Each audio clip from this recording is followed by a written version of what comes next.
नमस्कार, मैं अतुल गंगवार बिहार अपडेट की इस खास पेशकश बड़ी खबर में आपका स्वागत करता हूं। बड़ी खबर में बिहार की चुनाव से जुड़ी हुई तमाम छोटी बड़ी खबरों पर चर्चा करने के लिए हमारे साथ मौजूद है आज वरिष्ठ पत्रकार अनीता चौधरी जी। अनीता जी, आपका स्वागत है। नमस्ते। नमस्ते। हमारे नमस्ते। साथ मौजूद है मनीष वस्त जी, जो सोशल मीडिया एक्सपर्ट है। मनीष जी, आपका भी स्वागत है। जी, धन्यवाद सर। सबसे पहले चर्चा की शुरुआत मनीष जी आप ही से करते हैं। आप बताएं, सोशल मीडिया पे कौन सी खबर बिहार की चुनाव की अभी सबसे ज्यादा ट्रेंडिंग है? जी, सोशल मीडिया की बात करें तो कल दिन भर कल तो वर्चुअल रैली थी जेडीयू की। नीतीश कुमार पहली चुनाव रैली को वर्चुअल तौर पर संबोधित कर रहे थे और पूरे बिहार में इसको सुना गया फेसबुक, ट्विटर और उनकी वेबसाइट के माध्यम से। तो कल इसके विरोध में राजद कार्यकर्ताओं ने ट्विटर पे और फेसबुक पे बिहार रिजेक्ट नीतीश ट्रेंड चलाया। उसमें बिहार के खिलाफ, नीतीश कुमार के खिलाफ उसमें ये सब किया गया कि बिहार के लोगों ने, इसका एक मकसद यही था कि बिहार ये दिखाना कि बिहार के लोग राजद के पक्ष में हैं और उन्होंने नीतीश कुमार को रिजेक्ट कर दिया है, नीतीश कुमार को ज़्यादा वैल्यू नहीं दिया है, उनकी रैलियों को डिसलाइक किया है लोगों ने। बेसिकली राजद का एक तरह से प्लान्ड कार्यक्रम था।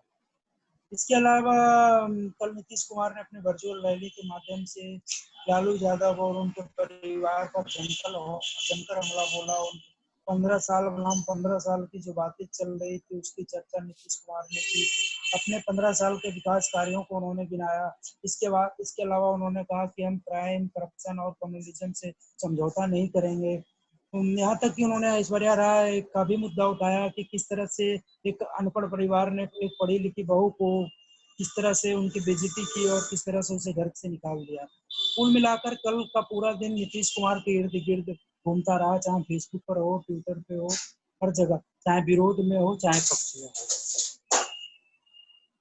इसके अलावा कल जो चर्चा हुई सोशल मीडिया पे, जो चर्चा कल रही उसमें से एक चर्चा ये भी रही कि भाजपा ने एक नारा बनाया है सुशांत सिंह राजपूत को लेकर। उसकी चर्चा भी रही है। लोगों ने कहा कि ऐसी प्लानिंग और मतलब ऐसे नारे और सुशांत सिंह के नाम को इस तरह से चुनाव में बुलाना वाकई अफसोसजनक है। कई लोग इसको गलत बता रहे हैं कि भाजपा को इस तरह से खुलकर इसे चुनावी मुद्दा नहीं बनाना चाहिए। इसके अलावा 10 सवाल तेजस्वी यादव ने अपने ट्वीट के माध्यम से नीतीश कुमार से पूछा है, जिसमें कि उन्होंने पूछा है कि आखिर इस तरह से बिहार में बेरोजगारी में नंबर 1 क्यों है, गरीबी पलायन में बिहार नंबर क्यों है, शिक्षा में फिसड्डी क्यों है बिहार, गरीबी और इसके अलावा कानून व्यवस्था, रिश्वतखोरी, लूट, हत्या, बलात्कार, इस तरह के से जुड़े मुद्दों पर उन्होंने सवाल उठाया और कहा है कि इन सब चीजों में बिहार नंबर 1 है और नीतीश कुमार ने इसके लिए कुछ नहीं किया, इसलिए बिहार के लोग नीतीश कुमार को रिजेक्ट करने वाले हैं। तीसरी खबर, एक खबर ये भी है कि लोजपा अपने लगभग कल संसदीय दल की बैठक लोजपा की थी, उसमें लगभग ये फाइनल हो गया है कि लोजपा 143 सीटों पर चुनाव लड़ेगी और वो सारी सीटें जहां पे भाजपा के अलावा जेडीयू और मांझी की पार्टी चुनाव लड़ेगी, वहां पे लोजपा अपने कैंडिडेट खड़ा करेगी। और इसके अलावा चिराग पासवान ने नीतीश कुमार को पत्र भी लिखा है, जिसमें उन्होंने दलितों की हत्या पर जो नौकरी देने की बात नीतीश कुमार ने कही है, उनकी सरकार ने जो कहा है उस पर सवाल उठाया। बोला कि एक तरह से हत्या को बढ़ावा देने वाला होगा, लोग नौकरी पाने के लिए एक दूसरे की हत्या करना शुरू कर देंगे। तो ये सारी खबरें जो सोशल मीडिया पर चर्चा में है। कांग्रेस की भी कल वर्चुअल रैली शुरू हुई थी, उसकी भी चर्चा है। जी मनीष जी, बिल्कुल ठीक कहा आपने। अनीता जी, जैसा कि ये देखा जा रहा था कि ये सोचा जा रहा था कि जैसे जैसे चुनाव का समय नजदीक आएगा, चुनावी प्रचार में तेजी आएगी, लेकिन कहीं ना कहीं हम ये महसूस कर रहे थे कि तेजस्वी अपने 15 साल के राजद शासन और 15 साल के जो नीतीश के शासन है इसकी तुलना करने से बचेंगे। कहीं ना कहीं वो डिफेंसिव मोड में आएंगे, लेकिन वो बहुत आक्रामक प्रचार कर रहे हैं और उन्होंने अपने 15 साल के शासन को जंगल राज बताए जाने के ऊपर नीतीश के ऊपर तंज भी कसा है कि अगर वो जंगल राज ही था तो आपने हमसे समझौता करके पिछला चुनाव क्यों लड़ा। तो ये क्या आक्रामक शैली राजद की जो है, ये कहीं ना कहीं उसको चुनाव के प्रचार में और चुनाव में फायदा पहुंचाती दिखाई देंगी आपको? नीतीश ने सवाल पूछा तो कल की वर्चुअल रैली में माफ कीजिएगा, तेजस्वी ने अगर सवाल पूछा कि आपने हमसे समझौता क्यों किया, तो कल के वर्चुअल रैली को अगर आप ठीक से सुनेंगे तो अपने उस वर्चुअल रैली में नीतीश कुमार उनके सारे सवालों का जवाब देते हुए नजर आए। नीतीश कुमार ने कहा कि हम करप्शन, क्राइम एंड कम्युनलिज्म, इन 3 चीजों के साथ समझौता नहीं करेंगे। हम गए थे कि एक युवा नेता जो है वो हमारे साथ आएगा और जोश के साथ वो हमारे साथ चलेगा। लेकिन कुछ लोग सत्ता में आते हैं, वो करप्शन के लिए आते हैं। सत्ता भोगने का मतलब होता है उनको धन कमाना, और जब धन कमाई के सोर्सेज जब मैंने पूछने शुरू कर दिए तो वो भाग खड़े हुए और इसके बीच में रगड़ आ गई। वहां भी करप्शन सामने आया और हमने अपने एथिक्स के साथ कोई कॉम्प्रोमाइज नहीं की, और मैंने, जो कि सत्तारूढ़ पार्टी थी और बहुत लंबे समय तक जा सकती थी, सत्ता की परवाह किए बिना हमने उस गठबंधन को तोड़ दिया और हम छोड़ दिए उनको। तो हालांकि तेजस्वी खुली चुनौती दिए हैं उनको कि आइए आप खुले में हमसे इस पर डिबेट कर सकते हैं, बहस कर सकते हैं कि आखिर हमारे साथ गठबंधन क्यों किए थे। आपके सवालों का जवाब मैं दूंगा और मेरे सवालों का जवाब आप दीजिए। लेकिन देखिए, क्योंकि अगर हम देखें तो हर पार्टी की तरफ से ये वर्चुअल रैली शुरू हो गई है और रियल वोटर्स के साथ वर्चुअल वर्ल्ड में जाके नेतागण जो लुभावने भाषण और लुभावने प्रलोभन दे रहे हैं, वो किस हद तक काम आता है वो देखना होगा। अगर 15 साल बनाम 15 साल देखें तो 15 साल में पहले 15 साल की अगर बात करें तो वहां पे विकास तो था ही नहीं और करप्शन, क्राइम बहुत ज्यादा था। लेकिन दूसरे 15 साल में अगर हम देखें तो कुछ हद तक विकास हुआ, लोगों के घरों में बिजलियां पहुंची, सड़कें बनी। बिहार वो उस हद तक पिछड़ा हुआ बिहार लोगों को नजर नहीं आया इस 15 साल में। लेकिन हाँ, इससे भी इनकार नहीं किया जा सकता कि इंफ्रास्ट्रक्चर में कोई विकास नहीं हुआ। शिक्षा जो पद्धति है, वहां की शिक्षा जो है वो कहीं ना कहीं धाराशायी नजर आई और रोजगार को लेकर के नए संसाधन का उपार्जन नहीं किया गया। अनीता जी, दोनों जो पार्टियां हैं जो कि मुख्यमंत्री तय करेंगी, मुख्यमंत्री कौन होगा, वो दोनों आमने सामने हैं। बाकी जितनी भी पार्टियां हैं उनके साथ पिछलग्गों की तरह चल रही हैं। अब इस चुनावी मैदान में जो कॉन्फिडेंस मुझे समझ में आ रहा है तेजस्वी को है, वो माई समीकरण को लेकर के है, क्योंकि मुस्लिम और यादव वोट जो है वो विनिंग फैक्टर उनके लिए हो सकते हैं। मुस्लिम कभी भी बीजेपी के साथ नहीं जाएगा और यादव लालू के मोह में अभी भी इतना बंधा हुआ है कि भले तेजस्वी उनके लिए बड़े लीडर नहीं हैं, लेकिन अगर लालू अपील करते हैं तो कहीं ना कहीं वो यादव उस आरजेडी के साथ बंधे हुए नजर आएंगे। तो यहाँ पे इस तरह से वोट को मैनेज किया जाता है, ये देखना होगा। सिर्फ माई ही नहीं, बीबी यानी कि ब्राह्मण और भूमियार को साधने के लिए भी आरजेडी ने और महागठबंधन ने लोगों को उतारा है। लेकिन एनडीए रणनीति तो बहुत बना रही है, लोगों के पास जा रही है, लोगों से वोट मांग रही है, सारी चीजें हो रही हैं, प्रचार प्रसार तेज हो चुका है। लेकिन वो किस तरह से इन वोटों को अपने नाम करेंगे, अभी तक एनडीए के पास वो रणनीति, वो हथियार उन्होंने अपने आप खुल के उस पर चर्चा नहीं की है। जब तक ये हथियार उनके पास नहीं आएगा कि एटलीस्ट यादव वोट जो है वो नरेंद्र मोदी के नाम पे ही सही वो इस एनडीए गठबंधन को वोट देने को राजी हो जाए, तब तक ये मुकाबला कठिन ही नजर आएगा। जी जी जी, जी।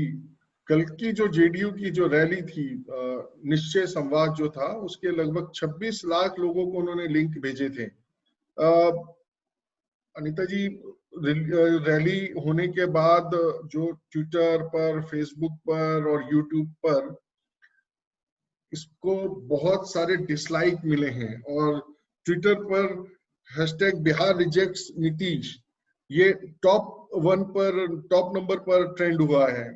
तो कहीं ऐसा तो नहीं कि जो वास्तविकता है, जो हकीकत है वो वोटर ने बताई है, उसको डिसलाइक करके नीतीश, बिहार रिजेक्ट्स नीतीश करके?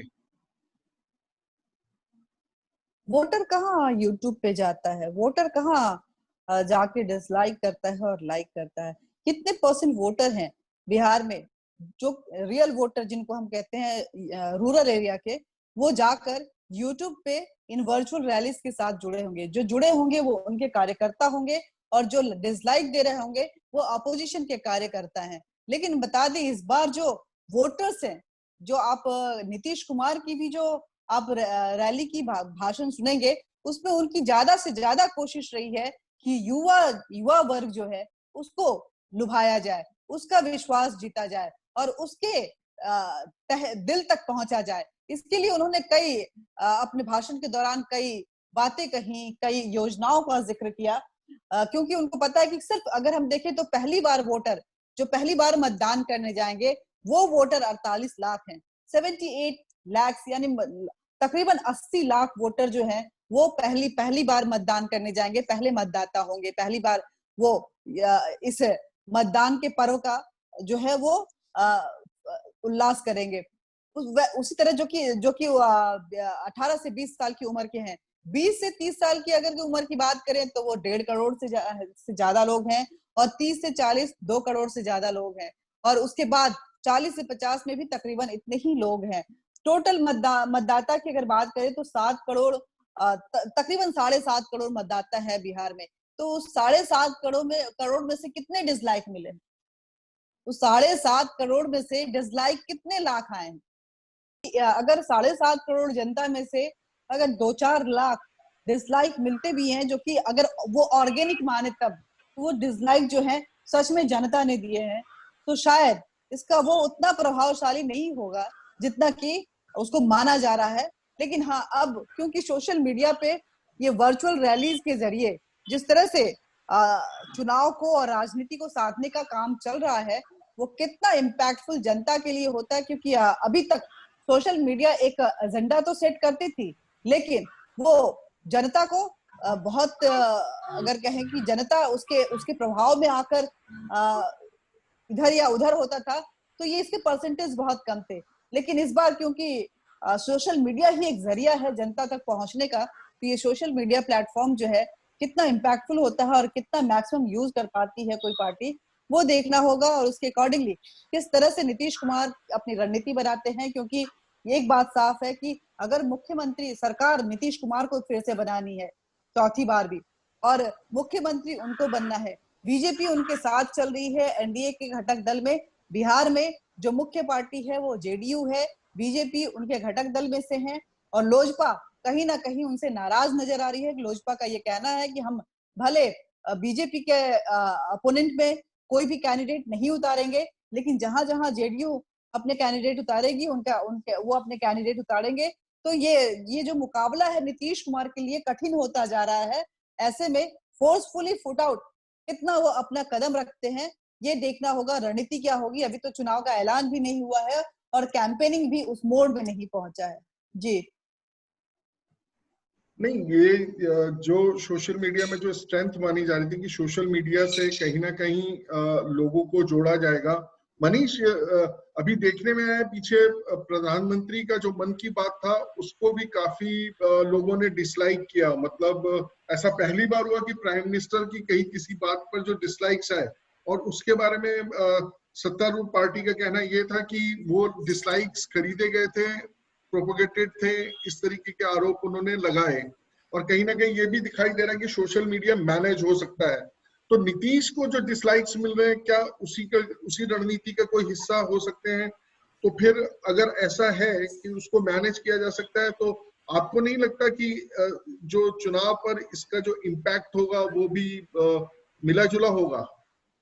हाँ जी, आपने सही कहा। अभी माननीय प्रधानमंत्री मोदी जी के यूट्यूब मन की बात के कार्यक्रम को डिस्क्राइब किया गया था। उसके पहले सड़क 2 एक मूवी आई थी, उसका ट्रेलर, उसको डिसलाइक किया गया था।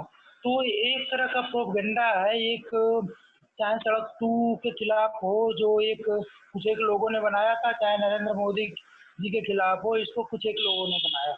ये बेसिकली आप किसका विरोध कर रहे हैं और उस विरोधी को एक तरह से जो आपका विरोध करने वाला जो अपोजिशन है वो अपनी ताकत दिखाने का इसके माध्यम से प्रयास करता है कि हमारे साथ इतने लोग हैं, फिर हम इतना खर्च कर सकते हैं और आपके प्रोग्राम को, आपके कार्यक्रम को, आपके ट्रेलर को हम रिव्यू कर सकते हैं। तो इससे बहुत बड़ा इसका जनता पर इफेक्ट पड़ने वाला है, ऐसा कुछ नहीं है। भारत में अभी भी एक लंबी आबादी है जो खुल के वोटिंग करती है और जिनका यूट्यूब, फेसबुक और ट्विटर से बहुत ज़्यादा लेना देना नहीं है। तो ऐसे में कहा जा सकता है कि निश्चित तौर पे एक प्रोपेगेंडा है जो कि दल विशेष और विचारधारा विशेष के द्वारा एक दल विशेष और एक विचारधारा विशेष के लिए चलाया जाता है। कोई बड़ी बात नहीं है कि कल को राहुल गांधी की रैली हो या फिर तेजस्वी यादव की रैली हो और उनकी रैली का डिसलाइक इतना ज़्यादा हो जाए कि उनको लाइक और डिसलाइक, मतलब लाइक का कुछ नाम ही ना रहे। तो सबके पक्ष में लोग हैं, सबके पास फंड है और इस तरह से काम करते हैं। जैसे आपने कहा प्रधानमंत्री की जो टर्की से भी डिसलाइक आए थे, तो कोई बड़ी बात नहीं है। आज के दौर में इसका बहुत ज्यादा वोट पे प्रभाव पड़ेगा ऐसा। जी बिल्कुल बिल्कुल मनीष, उम्मीद करनी चाहिए कि तमाम लाइक डिसलाइक के बीच बिहार की जनता जागरूक होगी, अपने मुद्दों को समझेगी, मुद्दों पर आधारित अपने वोट का चयन करेगी, अपने नेता का चयन करेगी। अनीता जी, मनीष ने बताया कि एक और मुद्दा जो चल रहा है जिसके बारे में हम शुरू से चर्चा कर रहे हैं कि क्या वो चुनावी मुद्दा हो सकता है या नहीं हो सकता, लेकिन मौजूदा दौर में ऐसा लग रहा है कि हम पहले ये समझ रहे थे कि वो चुनावी मुद्दा नहीं होगा, लेकिन वो चुनावी मुद्दा बनता जा रहा है।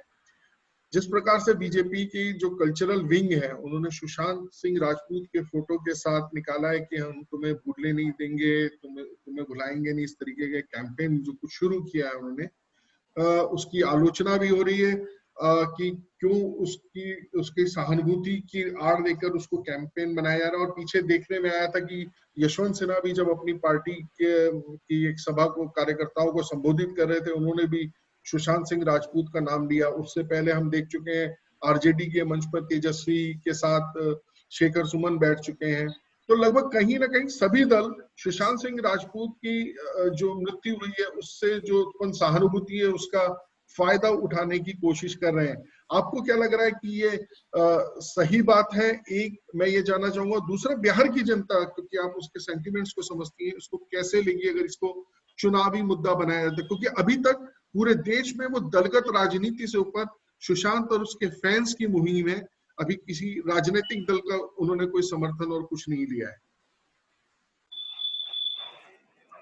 देखिए, शेखर सुमन जो लगातार, अगर वो आरजेडी के मंच पे बैठ के भी अगर राजपूत, सुशांत सिंह राजपूत का मुद्दा उठाए, तो जहां पे आप देख रहे हैं कि चाहे वो कोई भी पार्टी हो वो उसके साथ बैठ रहे हैं, कोई भी चैनल हो उसके साथ बैठ रहे हैं और सुशांत के जस्टिस के लिए वो अपनी लड़ाई लड़ रहे हैं। तो उनकी लड़ाई एक अलग लड़ाई है। उसको वो अभी तक उन्होंने ऐलान नहीं किया है कि वो राजनीति में आएंगे या किसी पार्टी को समर्थन देंगे।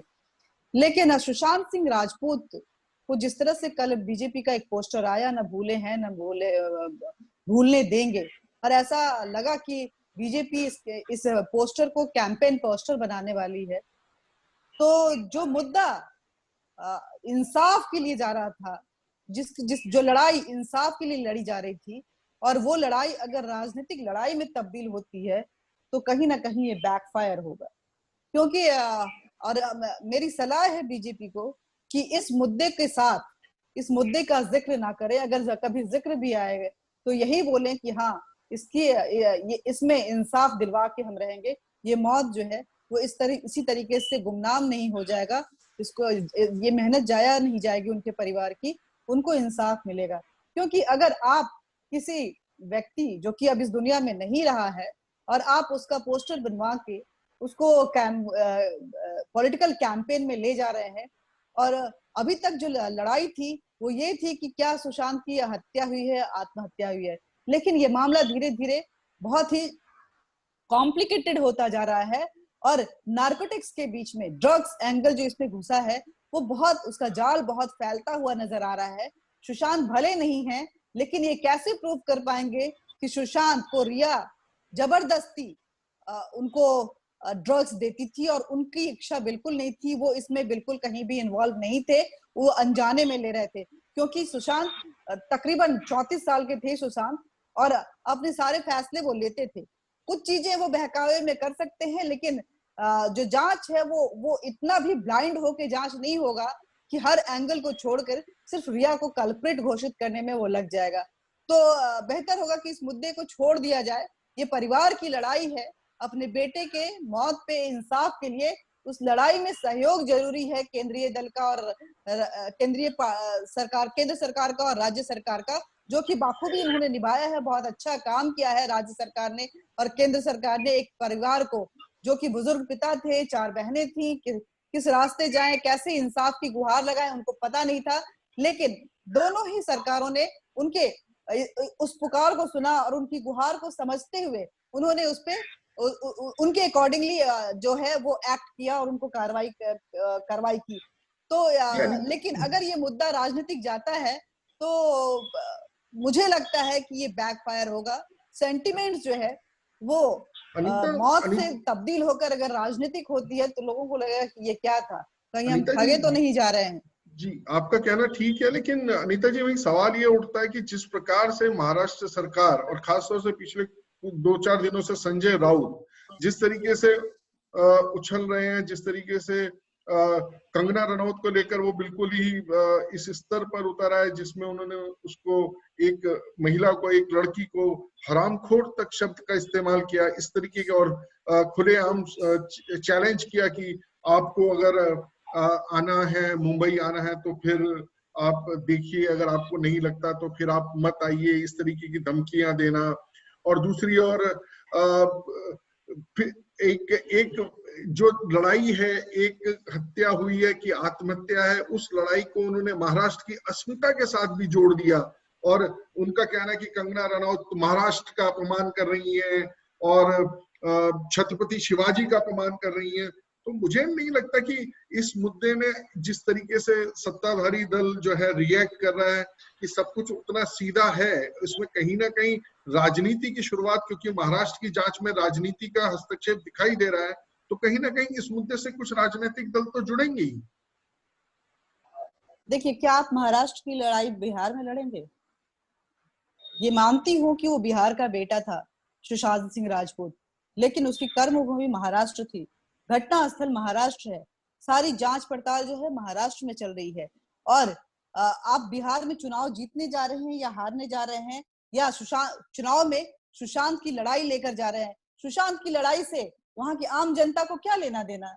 उसके अपने अपने मुद्दे हैं, उनकी अपनी रोजी रोटी, जड़ जमीन, मकान, ये सारी चीजें उनके अपनी है, रोजगार, बेरोजगारी, पढ़ाई, शिक्षा नीति, इंफ्रास्ट्रक्चर, ये सारे मुद्दे हैं जो वहां की जनता उस पे बात करना चाहती है। अब सुशांत सिंह राजपूत से एक गांव, अगर हम देखें तो बक्सर का ही विधानसभा क्षेत्र देख लें, उस बक्सर विधानसभा क्षेत्र में कितने ही गांव आते हैं, उस गांव के व्यक्ति को क्या लेना देना है सुशांत के पिताजी की लड़ाई से?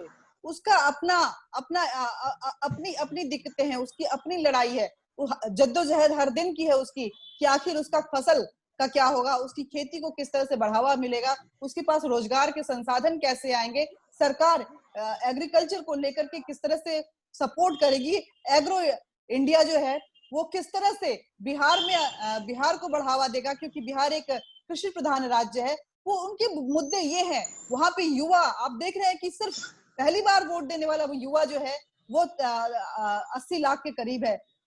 20 से 30 साल के युवा जो है वो जो अपनी नौकरियां ढूंढ रहे हैं, अपने लिए रोजगार के संसाधन की मांग कर रहे हैं, उनकी संख्या 2 करोड़ के करीब है। आप उनके पास इन मुद्दों के साथ अगर नहीं जाएंगे और सुशांत का पोस्टर लेके वहां जाएंगे, उनको क्या फर्क पड़ता है कि सुशांत किस तरह से मरा? अगर उसको ड्रग्स दिया गया तो ये महाराष्ट्र की गवर्नमेंट और सेंट्रल गवर्नमेंट का काम है कि वो उसको इंसाफ दिलवाए और जो नेक्सस है उसका खुलासा करे और उस पर लगाम लगाए। लेकिन बिहार की जनता, ये बिहार की ही बात नहीं है, किसी भी स्टेट की में अगर देखें तो जब स्टेट में चुनाव की बात आती है तो जनता बोलती है कि हमने 5 साल के लिए आपको मैंडेट दिया था, आपने सरकार चलाई, लेकिन उस 5 साल में बहुत सारी खामियां रह गई, बहुत सारी हमारी अपेक्षाएं जो हैं वो पूरी नहीं हो पाई। आखिर आप हमारे लिए क्या लेकर आ रहे हैं? तो वो सुशांत सिंह राजपूत रहेगा या उनके लिए उनके जमीनी मुद्दे रहेंगे, ये तो पार्टी को तय करना पड़ेगा। चलिए जी जी ठीक है। बढ़िया है कि ये पार्टियां तय करें और जनता तय करें उन्हें किस मुद्दे के ऊपर वोट देना है या नहीं देना है। ये लड़ाई सुशांत सिंह राजपूत के परिवार की है या उनको इंसाफ दिलाने की है, ये भी जनता को स्वयं ही तय करना है। तो राजनीतिक दल मुद्दे, चुनावी मुद्दे चुनने के लिए स्वतंत्र है, जनता के बीच में जाने के लिए स्वतंत्र है। वो जैसे चाहे अपने मतदाता को लुभाने की कोशिश करें। वो विकास की बात करके हो सकती है, वो भावनात्मक तौर से उन्हें किसी एक मुद्दे के साथ, चाहे वो सुशांत हो चाहे किसी और मुद्दे के साथ जोड़कर हो सकती है, या फिर रोजगार, कृषि, इस सब में राज्य के विकास की बात हो सकती है। बिहार अपडेट में आज की चर्चा में सिर्फ इतना ही। अनीता जी, आज आप हमारे साथ जुड़ी, इसके लिए धन्यवाद। मनीष जी, आपका भी धन्यवाद, आप हमारे साथ बहुत जुड़े। बहुत शुक्रिया। हम अपने सभी दर्शकों से भी कहना चाहेंगे कि आप भी अपनी कोई बात है, कोई राय है, कोई समस्या है तो हमें biharupdate@gmail.com पर मेल कीजिए। हम आपकी बात को जरूर इस कार्यक्रम में शामिल करेंगे। आप हमारा मोबाइल ऐप भी डाउनलोड कर सकते हैं गूगल प्ले स्टोर से, बिहार अपडेट का, उसके माध्यम से भी हमसे जुड़ सकते हैं। आज के लिए बस इतना ही, धन्यवाद।